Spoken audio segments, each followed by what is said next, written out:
How did this millennial save over $1 million in 5 years? At the age of 25, Grant Sabatier had been laid off from his job, was living back home with his parents, and only had $2.26 to his name. And he felt depressed because he felt he had done everything right, from going to a good college to getting a job, but even that was not a guarantee for financial security. He became so worried about money that he suffered from debilitating anxiety attacks that his heart felt like it would stop beating and he would die. But one day, while watching the clouds from his parents' backyard, he set 2 goals. First, to save $1 million, and second, to become financially free as soon as possible. And over the course of the next few days, 2 things would happen that would forever change his life. First, he discovered the book Your Money or Your Life. He realized that he had traded 4,700 hours of his precious life energy for $87,000 but had nothing to show for it. The second life-changing moment occurred while doing a Google search. He noticed an ad at the top of the page. He quickly learned that he could manage someone's ads for 20% of their ad budget, and after 45 days watching YouTube videos, he learned everything he needed to know to land a $50,000 per year job at a digital marketing agency. And from there, he was off to the races, and he was able to start 2 digital marketing agencies, and he had various side hustles, and between 11 different income streams, he was saving up to 80% of his income. So, by the time he was 30, he had a net worth of $1.25 million.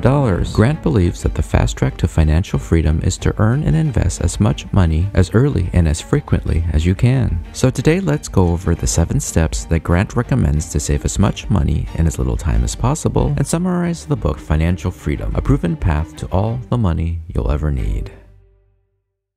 Step 1. Figure out your number. Grant feels that traditional retirement advice to save 5 to 10% of your income and work until your 60s is outdated. Instead, he believes we can retire much earlier and enjoy the most valuable years of our lives. This starts with figuring out what your number is, or how much money you'll need to be financially free. For Grant, this meant having enough money so that he could live off his investments and never have to work again. Based on the 4% rule from the Trinity study, you can calculate your number by taking your annual expenses and multiplying it by 25. Let's say your annual expenses are $50,000, then you would need $1.25 million. And while this number might seem big in the beginning, Grant goes over ways to reduce this number, from reducing recurring expenses, reducing your lifestyle, or considering lower cost of living areas to live. However, here's a powerful way to reduce that number. If you are able to generate $2,000 per month from a side income such as rental property or from blogging, then that's an additional $24,000 per year. That means instead of $50,000 per year, you'd only have to withdraw $26,000 per year. Therefore, reducing your number from $1.25 million all the way down to $650,000, thus reducing your number by 48%. Step 2. Where are you now? Calculate your net worth by adding up all your assets and subtracting out your liabilities. Within this number, see how much of it is investment income. Take your number and subtract out the investment income, and that's how much you'll need to save. Let's say from the previous example, you still need to save another $650,000, but you have $200,000 currently in investments. Therefore, you are 30% of your way there. Step 3. Radically shift the way you think about money. Grant thinks that the way most of us are taught about money is holding us back, and he shares 11 ways he thinks about money. Let's go over a few of them. First, here's one of my favorite ways that Grant thinks about money. He realizes that when you buy something, you lose out not just because you spend the money, but also because you missed out on the opportunity for it to grow. For example, let's say you save $40,000 by buying a $10,000 used car instead of a $50,000 new car. That $40,000 invested would be worth $320,000 in 30 years. Next, Grant is also able to quantify how much freedom something is buying him in the future. He writes that when he was deep in his own financial independence journey, he calculated for every $25 saved, he was buying 1 day of future freedom. So when he saved $100 in a day, he knew he was buying 4 days of freedom. This kind of thinking helps you to really shift your mindset to think about money in terms of future freedom. Step 4. The only budget that you'll ever need. Grant actually hates budgets because he believes that budgeting reinforces a scarcity mindset because it focuses on saving only small amounts of money.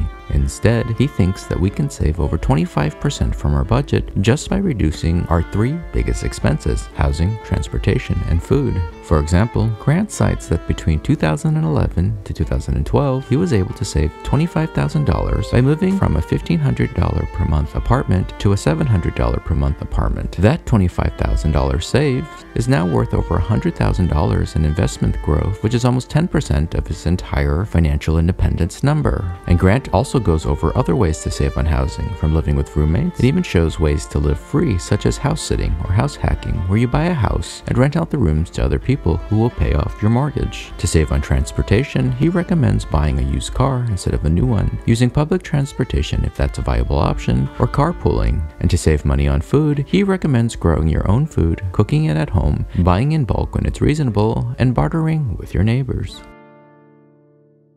Step 5. Optimize your 9 to 5. While a job does limit the amount of money you can make because you are still trading your time for money and you only have so many limited hours you can work, there are many benefits that you can't get elsewhere. Your 9 to 5 gives you the ability to have a consistent, steady salary, and it also allows some great benefits such as health insurance, 401k matches, paid vacation, paid sick leave, childcare, gym memberships, free food, free educational opportunities, company equity, and the ability to work remotely. By optimizing your full-time job, including negotiating for raises, you are able to receive a steady income, maximize benefits you might not be able to get elsewhere, and use it as a launching pad for your side hustles and investments.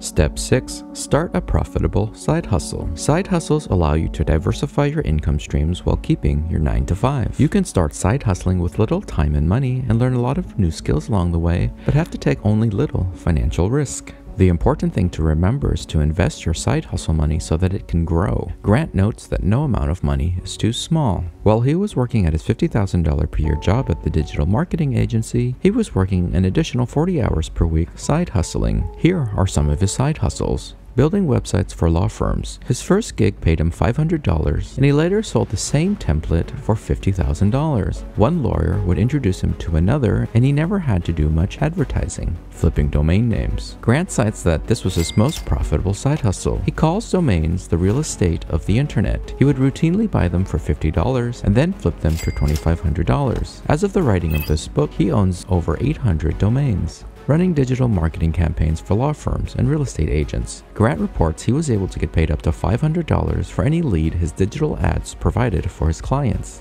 And Grant notes that there are two types of side hustles, and you want to do the right type. You can either work for someone else or work for yourself. Working for yourself has the benefits of setting up your own rates, but when you work for yourself, you can also scale up your business and hire others to do the work for you. For example, instead of working for a babysitting company, you could start by babysitting on your own, and then eventually hire other babysitters to do the work for you and take a share of whatever money they make. Furthermore, Grant notes that the tax benefits of side hustling, as you can deduct all the expenses of running and growing your own side hustle, making it more cost-effective to get it off the ground.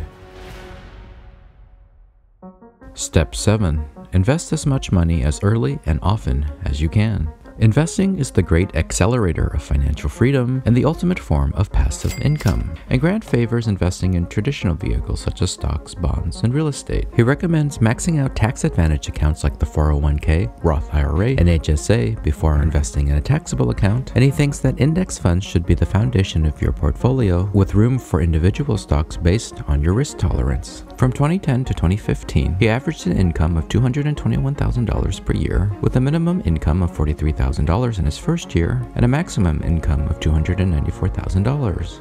In 2010, he saved 53% of his income between a total stock index, Amazon, and Apple stock, and his portfolio was worth over $25,000. In 2011, his savings rate was 40%. He continued to invest in the same stocks and funds, and his portfolio was worth $193,000. In 2012, his savings rate was 56%, but now he added in a total international index fund and some Facebook stock. His portfolio was worth over $371,000. In 2013, he achieved his highest savings rate rate of 68%, and his portfolio had grown over $700,000. 2014 saw his portfolio grow to $926,000, and by 2015, he reached his magical number of $1,250,000. And after reaching his financial independence number, he realized that money is unlimited, but time is not. And when you have enough money, you have the space and time to explore the world, grow, and feel alive. And there's so much more wisdom in the pages of this book, so check out the link in the description below.